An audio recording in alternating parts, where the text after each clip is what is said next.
Merhaba, tutaj Magda z kanału Kawa po turecku. Witam Was jeszcze cały czas z Polski. Wyszłam sobie na spacer. Wyszłam sobie na spacer, bo pierwszy raz od wielu dni wyszło słońce, ale tak szybko jak wyszło, tak znowu zaszło. Za gęste, szare, ciemne chmury. No ale spaceruję sobie dalej. No i wyjęłam tą kamerę, żeby trochę do Was pogadać, bo chciałam dzisiaj pogadać właśnie o tym. O tym i nie tylko o tym. Słuchajcie, kiedyś nagrałam już z Nurim podobny film. Nagraliśmy taką pogadankę o tym, co nas zaskakuje w Polsce z perspektywy mieszkania w Turcji, jakie zauważamy różnice między Polską a Turcją, jak przyjeżdżamy do Polski na wakacje. No ale właśnie, ten film nagraliśmy z perspektywy tego, jak Polskę widzimy latem, a teraz jestem tutaj pierwszy raz od dawna zimą, więc trochę inne rzeczy zauważyłam i też jest jeszcze parę rzeczy, o których w tamtym filmie nie wspomnieliśmy, więc pomyślałam, że mogłabym dzisiaj nagrać dla Was właśnie taki odcinek, powiedzieć Wam o tym, jakie teraz różnice między Polską a Turcją zauważam podczas tego mojego pobytu tutaj, co mnie zaskakuje. Więc jeżeli jesteście ciekawi, to zapraszam do oglądania. Pierwsza rzecz, którą zauważyłam, to właśnie to, o czym wspomniałam na początku. Pogoda. To znaczy, no wiadomo, zimą będzie pogoda zimowa, będzie zimno, będzie padał śnieg. To oczywiste. U nas w Erciş na wschodzie Turcji też tak jest. Jeżeli jesteście z nami już wystarczająco długo, to doskonale wiecie, jakie śnieżne i mroźne zimy tam mamy. Ale zaskoczyło mnie to, jak w Polsce jest ciemno. Już nie mówię nawet o tym, że bardzo późno wschodzi słońce i wcześnie zachodzi, ale bardziej mi chodzi o to, że jest ogólnie ciemno w ciągu dnia, bo bardzo często te dni są pochmurne i to są takie gęste, ciemne chmury, że w ogóle nie ma szans, żeby jakiekolwiek słońce przez nie prześwitywało. Przez większość mojego pobytu tutaj nie widzę w ogóle nieba. Niebo całkowicie zasłonięte chmurami i słońce wychodzi dosłownie tylko na chwilę. Bardzo mało było tych słonecznych dni. A w Turcji jednak, w tym naszym śnieżnym, mroźnym regionie, mimo że jest zimowo, to mamy bardzo często słońce. Właściwie chmury są tylko wtedy, kiedy pada śnieg, a później jak on się już wypada, to mamy czyste niebo, piękne słońce i jest w domu po prostu jasno. A tutaj jest non-stop ciemno i trzeba zapalać światło nawet w ciągu dnia, także to jest taka rzecz, która mnie zaskoczyła, już po prostu o tym zapomniałam. Następna rzecz, którą zauważyłam właśnie dlatego, że przyleciałam teraz tutaj w takim czasie świątecznym, to jak dużo w Polsce jest dekoracji świątecznych. I to zarówno takich do kupienia w sklepach, czy też jakichś po prostu ubrań z świątecznymi wzorami zimowymi, jakiś tam dupereli do domu, czy też jakichś słodyczy świątecznych. A także chodzi mi o takie dekoracje, wiecie, w miastach, ubrane choinki, w lampki i to i przez Urząd Miasta, i też w prywatnych ogródkach, gdzieś tam powieszone na prywatnych domach. Zapomniałam już o tym, jak to przepięknie wygląda i jak macie tego tutaj dużo, bo no w Turcji się tych świąt nie obchodzi. Oczywiście niektórzy Turcy ubierają choinkę na Sylwestra. Ja już kiedyś o tym mówiłam, podlinkuję Wam film. Ale no nie ma tak dużego wyboru, bo generalnie świąt Bożego Narodzenia Turcy nie obchodzą. No i też nie zauważyłam, żeby były dekorowane domy, a tutaj jak się jedzie nawet przez takie małe wioseczki, to wszystko jest pięknie oświetlone wieczorem, naprawdę przepięknie to wygląda, także taką różnicę też zauważyłam. A później, jeżeli chodzi o Sylwestra, to też dużą różnicą jest to, że w Polsce cały czas są na Sylwestra fajerwerki. W Turcji fajerwerków nie ma, to znaczy są pokazy organizowane przez Urząd Miasta w dużych miastach, ale nie można tych fajerwerków sobie... O, jedzie właśnie odśnieżarka. Okej.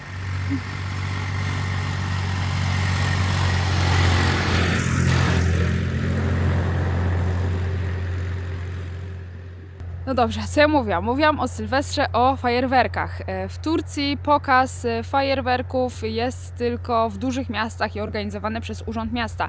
Fajerwerki nie są dostępne tak po prostu, żeby gdzieś je kupić. Trzeba mieć pozwolenie, nie można ich tak prywatnie sobie strzelać. I w Polsce zaskoczyło mnie to, jak dostępne są fajerwerki, jak duży jest ich wybór i to dosłownie w każdym sklepie. I wiecie, z jednej strony no fajnie się patrzy przez okno na te fajerwerki, pięknie to wygląda, ale z drugiej strony ja wiem, jak bardzo boją się zwierzaki. No też moja babcia ma pieska i on zawsze to przeżywa, więc chyba to nie jest do końca dobrze, że te fajerwerki są tak w Polsce dostępne i że cały czas tak dużo ludzi z tego korzysta.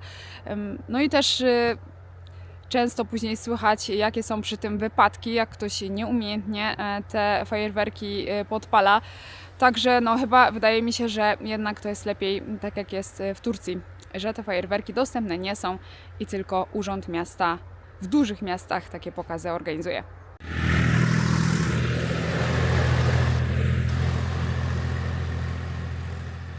Kolejna rzecz, którą zauważyłam przy okazji zakupów, to kasy samoobsługowe. To, jak dużo ich się pojawiło ostatnio w Polsce, są wszędzie i w marketach, i w drogeriach, i w sklepach z ubraniami. W Turcji też dopiero powoli to wchodzi, nie wszędzie. Na przykład u nas w Ercisz w żadnym sklepie kasy samoobsługowej nie ma, a tutaj jest tego bardzo dużo. No i z jednej strony jest to duże ułatwienie, ale z drugiej strony czasem ciężko te zakupy zrobić, bo coś tam nie tak się położy, coś tam waga nie tak zważy, także czasem są z tym problemy, no ale ogólnie myślę, że jak człowiek już się wprawi, to jest duże ułatwienie. Następna rzecz, również związana z zakupami. Płatność blikiem i paczkomaty. Jakie to jest ułatwienie. Blik, ja w ogóle nie wiem, dajcie mi znać w komentarzach, ale wydaje mi się, że to jest coś znane tylko w Polsce. Dla moich obserwatorów z Turcji muszę wytłumaczyć, o co chodzi. Mamy tutaj w Polsce taki system, że możemy płacić kodem Blik, który jest generowany przez aplikację naszego banku. Nie trzeba używać do tego karty, można po prostu wpisać ten kod i wszystko jest autoryzowane, jest to bezpieczna płatność i bardzo to jest wygodne, bo nie trzeba wszystkich tych danych wpisywać, więc no to jest duże ułatwienie, bardzo mi się to podoba, jak coś kupuję przez internet. No i tak samo paczkomaty. Kocham paczkomaty, chociaż też widzę, jaki jest obłęd ostatnio z tymi paczkomatami. One są po prostu wszędzie i z różnych już firm. No ale to jest też coś, czego w Turcji brakuje. Też tylko w dużych miastach w Ercisz paczkomatu nie mamy. No i jak coś zamówię, to muszę potem siedzieć cały dzień i czekać, czy ten kurier przyjdzie, czy nie przyjdzie.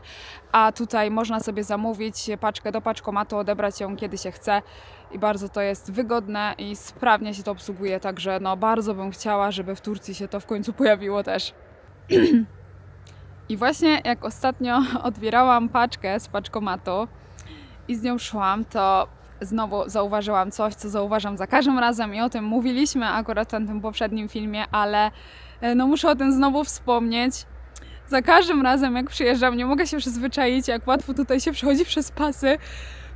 Samochód się zatrzymuje na pasach, nawet zanim ja jeszcze się zdecyduję, czy na pewno chcę przechodzić, czy nie. No to jak już widzę, że zatrzymał, to już przechodzę, bo mi jest głupio, że się zatrzymał. I właśnie ostatnio, jak szłam z paczką z paczkomatu, miałam taką sytuację, że dochodziłam już powoli do przejścia i z daleka widziałam, że samochody bardzo długo czekały, bo dużo ludzi przez to przejście przechodziło. I ja miałam jeszcze kawałek.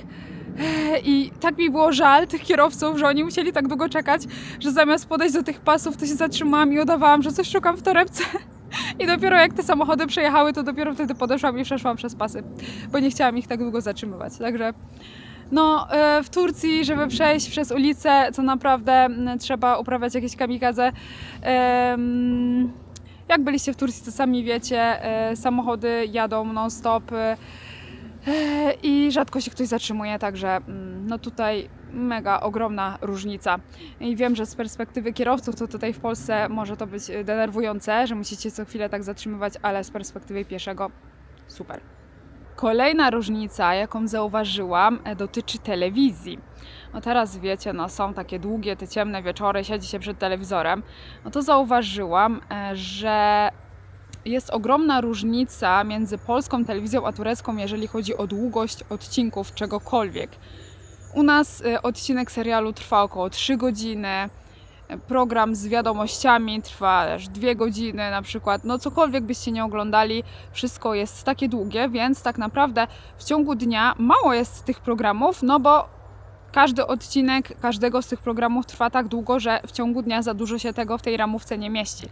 A w Polsce programy dużo krótsze, no ale też akurat teraz trafiłam na taki czas, że nic nowego nie ma, tylko same powtórki, także żadnych tutaj nowych programów nie mogłam zobaczyć, więc tutaj nie mam komentarza, ale co zauważyłam też, matko, jakby macie dużo reklam leków tutaj w Polsce, no ja jestem w szoku. W Turcji to też się zdarzają, ale nie tak dużo, a tutaj po prostu jak tylko leci reklama, to wiadomo, że kilka na pewno będzie dotyczyło leków, także nie wiem, Polacy, czy wy tak chorujecie tutaj dużo, czy o co to chodzi, ale no naprawdę szok. I też co zauważyłam?